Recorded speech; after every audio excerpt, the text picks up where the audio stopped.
भगवान का वह वंशी वादन भगवान के प्रेम को, अनेक मिलन की लालसा को अत्यंत उकसाने वाला, बढ़ाने वाला था।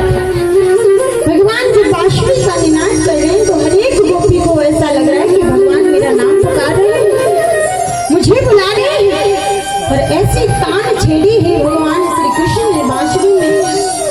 आहा, महाराज जो गोपी जिस कार्य में व्यस्त थी उसी कार्य को बीच में छोड़ करके जाने लगी है।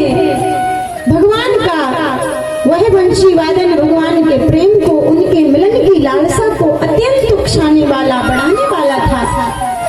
लाखों गोपियों को ऐसा लगा कि ये तो मेरा नाम है, मेरे कृष्ण मुझे पुकार रहे हैं, ये तो मेरा नाम ले रहे हैं।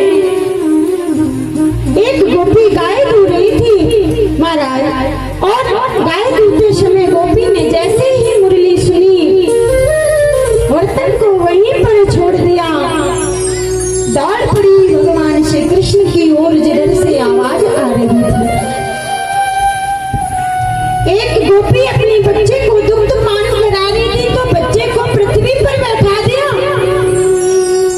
और जैसे बैठी थी वैसे ही भगवान श्री कृष्ण की ओर दौड़ पड़ी। महाराज एक गोपी अपने आंख में अंजन यानी कि काजल लगा रही थी, यही भूल गई कि काजल मुझे आंख में लगाना है।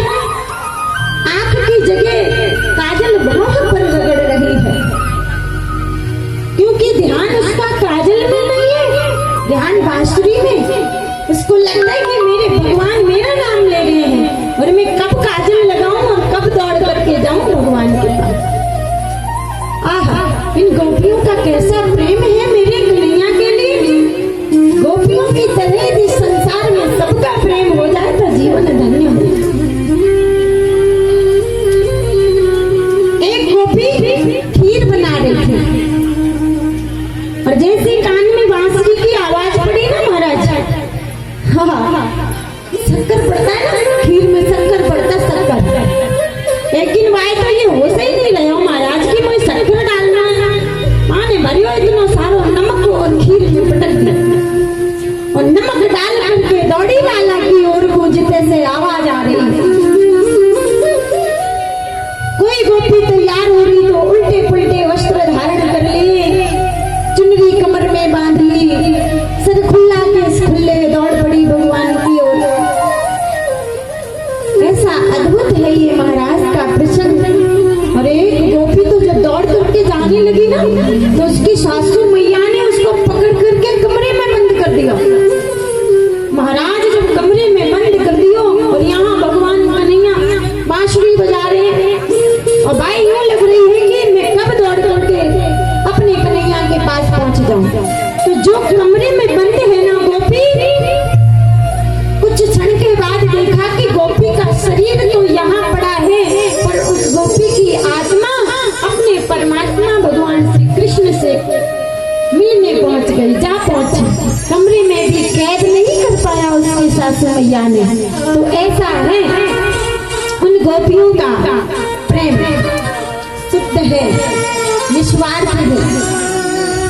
और जहाँ प्रेम में वासना नहीं हो ना, आजकल के लोग तो भगवान श्री कृष्ण के और गोपियों के प्रेम को काम और वासना की दृष्टि से देख रहे हैं। लज्जा आती है, ऐसे नहीं सोचना चाहिए। ये गोपियां जो भी है ना महाराज, ये कर्म कांड के 80,000 मंत्र कहे गए, मंत्र बताए हैं भागवत में महाराज। 16,000 मंत्र हैं उपासना कांड के। परमात्मा के समीप चले जाने का नाम है उपासना।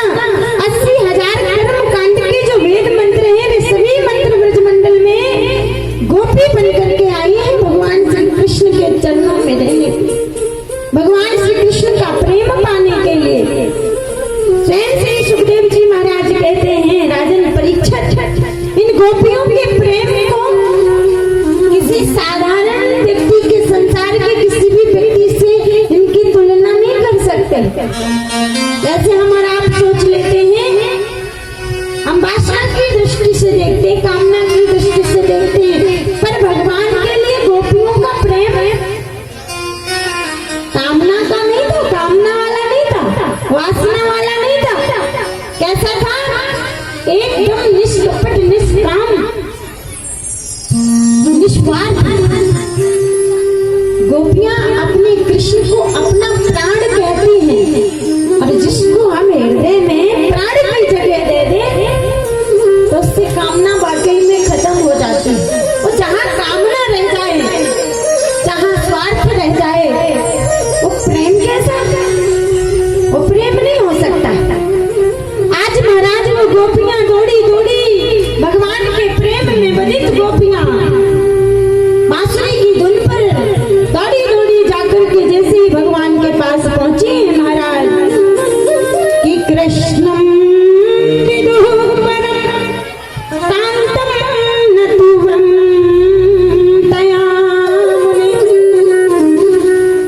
महाराज इन गोपियों का जो कृष्ण के प्रति जो अनुराग है, ये जो अनुरक्ति है महाराज, ये अनुरक्ति प्रेम की तो नहीं है, ये तो कांत मानती है महाराज, उन्हें प्रियतम मानती है, और ऐसा मान करके कृष्ण के चरणों में प्रेम करती हैं। तो क्या अच्छी बात है। सुखदेव जी कहते हैं महाराज किसी भी भाव से कृष्ण के चरणों में प्रेम करो, कोई भी भाव हो, तन्मयता जब भी आएगी कृष्ण मिलाप की ब्रह अग्नि समस्त कर्म उसमें जल करके दग्ध हो जाएगा। ऐसा ही गोपियों के साथ में हुआ। वे लाखों गोपियां दौड़ी दौड़ी भगवान श्री कृष्ण के पास पहुंची, कृष्ण के पास आई। कृष्ण जिधर नजर डाले, जहां भी देखें वहीं उनको सिर्फ गोपियां दिखाई पड़े। जैसे ही गोपियों को देखा मुस्कुराए भगवान की स्वागतम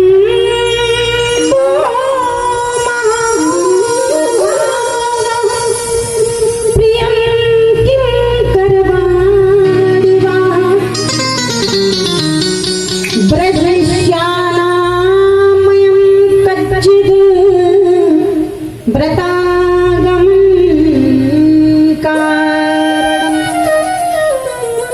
अभी महाभाग्यवती गोपियों तुम्हारा स्वागत है। बतलाओ तुम्हें प्रसन्न करने के लिए मैं क्या करूं, कौन सा काम करूं। ब्रज में सब कुशल मंगल तो है ना, तुम इतनी अर्धरात्रि में यहाँ क्या करने आई हो। आहा, तुम किसी के लिए पूरा संसार परित्याग करके न रात्रि देखो न दिन देखो, उसके लिए एक कर दो। और जब तुम उसके पास पहुंचो तो वो चाहे वैसे तुम्हारी परीक्षा ही क्यों ना ले रहा हो, वो तुमसे ऐसा प्रश्न कर दे कि तुम यहाँ क्या करने आई हो, तो उस समय कैसे लगता है कि मैं क्यों आई, मेरी मृत्यु क्यों नहीं हो गई।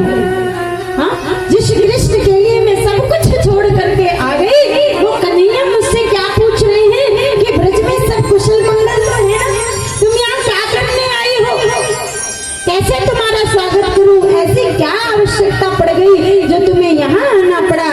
ये प्रश्न सुनते ही सबके मुंह उतर गए, नीची नजर करके खड़ी हैं सभी गोपियां। ये रात्रि कितनी घोर रूपा है देवियों, लौटकर अपने अपने घर जाओ। इसका मतलब है कि भगवान श्री कृष्ण तो परीक्षा ले रहे थे गोपियों की, पर गोपियों को ऐसे लगा जैसे मानो आज हृदय पर किसी ने वज्र का प्रहार कर दिया हो, ऐसी बात कहते। बोली गोविंद भगवान की।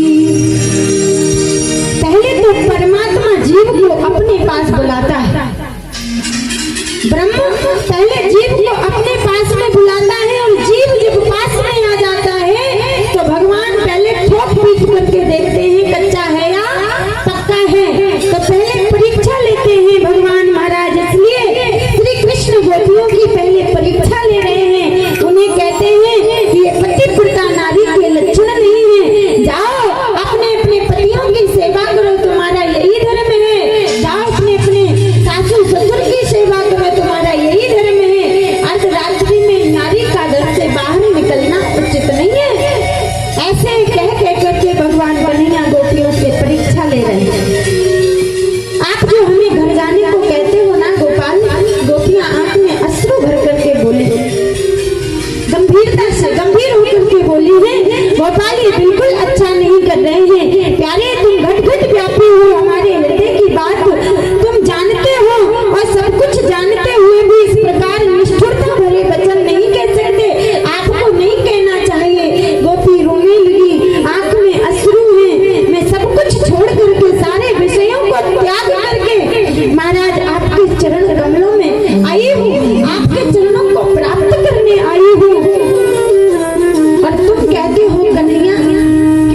भोजन कभी भी बिना